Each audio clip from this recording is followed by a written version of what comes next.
Askofu Gwajima sio mtu wa mchezo.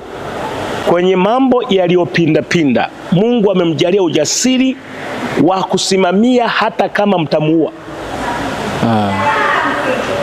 Na hajawahi kupoteza mapigano yoyote tangu aanze kupigana mapigano mengi.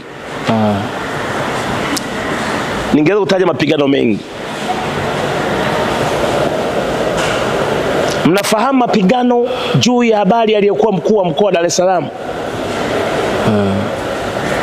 Makonda, aliyekuwa mwenyekiti wa kamati ya ulinzi wa usalama, ambaye ndani yake kuna kanda maalum.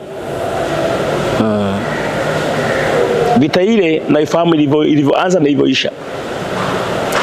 Unafahamu vita vyake ilivyokuwepo wakati haina pengo kwenye mambo ya walaka waliotengeneza pamoja kama viongozi wa dini wakausaini pamoja juu ya habari ya mahakama ya kadhi. Mnafahamu yalikoishia. Hakupoteza vita hiyo. Mnafahamu ugomvi wake na Sheikh Yahya, namna walivyopigana miaka ya nyuma kwa sababu ya kufundisha na kutabiri mambo ya majini kwenye TV.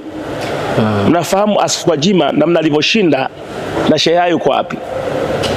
Mnakumbuka vizuri mambo ya corona, namna alivyosimama mbele ya rais aliyechanjwa akasema atochanjwe, akapinga kampeni ya kutochanjwa. Mataifa duniani yanasema wachanjwe.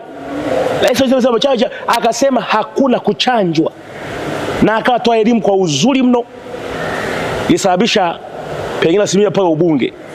Lakini mnafahamu namna ambavyo alishinda vile vita ile, na nikaonekana sasa baadaye kwamba corona kumbe ni mambo fulani tu ya kupunguza population ya watu. Unafahamu vita yake ya bungeni, alivyoingia bungeni yeye na Ndugai. Siku moja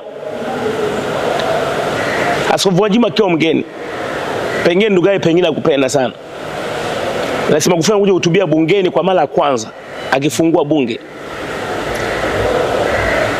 Magufuli amehutubia vizuri hotuba yake. Sasa Ndugai akachagua mbunge mmoja ili ashukuru kwa niaba ya wabunge wote. Akamchagua Askofu Gwajima, sio kwamba anataka amsaidie aonekane, amwaibishe kwa sababu hajui mambo ya kibunge, kwa sababu bungeni ni mgeni na hakumwandaa. Akamchagua ili aibike. Yaani namna Ndugai alivyokuwa na chuki na Askofu Gwajima. Gwajima alideliver hotuba ambayo pengine ilikuwa ni hotuba bora hajawahi kutokea bungeni. Na ikashangaza watu wengi kusema mbona kama anaongea kama mbunge mzoefu wakati ndio ameingia mara ya kwanza. Huyo Ndugai akasimamia Gwajima mpaka afukuzwe. Lakini mwisho wa siku alivyotoka nje akamfukuza, akamsemesha ubunge.